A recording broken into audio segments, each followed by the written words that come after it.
പണം എന്ന് പറയുന്നത്, അല്ലെങ്കിൽ ഒരു സമ്പത്ത് എന്ന് പറയുന്നത്, അല്ലെങ്കിൽ ഒരു സാമ്പത്തിക സ്വാതന്ത്ര്യം എന്ന് പറയുന്നത് ഇറ്റ്സ് നോട്ട് എ കറൻസി. ഒരു നമ്മൾ പേപ്പറിൽ കാണുന്ന 1000 ദിർഹംസിന്റെ അല്ലെങ്കിൽ 1000 രൂപയുടെ നോട്ട് അല്ല പണം എന്ന് പറയുന്നത്.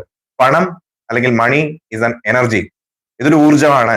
നമ്മുടെ വീട്ടില് നമ്മൾ ഇരിക്കുന്ന TV അല്ലെങ്കിൽ ടെലിഫോൺ അല്ലെങ്കിൽ നമ്മൾ യൂസ് ചെയ്യുന്ന റേഡിയോ, ഈ ഒരു സംഭവത്തിലേക്ക് വരുന്ന ആശയങ്ങളെ നമ്മളൊരു ഫ്രീക്വൻസി വഴിയാണ് നമ്മൾ ആ ഒരു മീഡിയം അട്രാക്ട് ചെയ്ത് നമ്മുടെ വീട്ടിൽ അതിനെ ഇമേജ് ആയിട്ടോ ചിത്രങ്ങളായിട്ടോ അല്ലെങ്കിൽ ഒരു വോയിസ് ആയിട്ടോ ഒക്കെ നമുക്ക് തരുന്നേ അല്ലെ.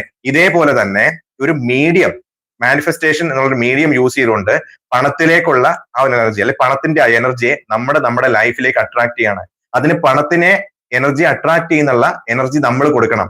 അപ്പൊ നമ്മൾ ആലോചിക്കും, എന്താണ് നമ്മൾ കൊടുക്കേണ്ട എനർജി? നമ്മൾ എപ്പോഴും പറയാറുണ്ട്, നമ്മൾ മാനിഫെസ്റ്റേഷൻ പറയുന്ന സമയത്തും ലോ ഓഫ് അട്രാക്ഷനെ കുറിച്ച് പറയുന്ന സമയത്തും പറയുന്നുണ്ട്, പണം എന്നുള്ള എനർജി എന്ത് കാര്യവും നമ്മൾ നേടിയെടുക്കണമെങ്കിൽ നമ്മൾ കൊടുക്കുന്ന എനർജി എന്ന് പറഞ്ഞാൽ നമ്മുടെ ഇമോഷനാണ്.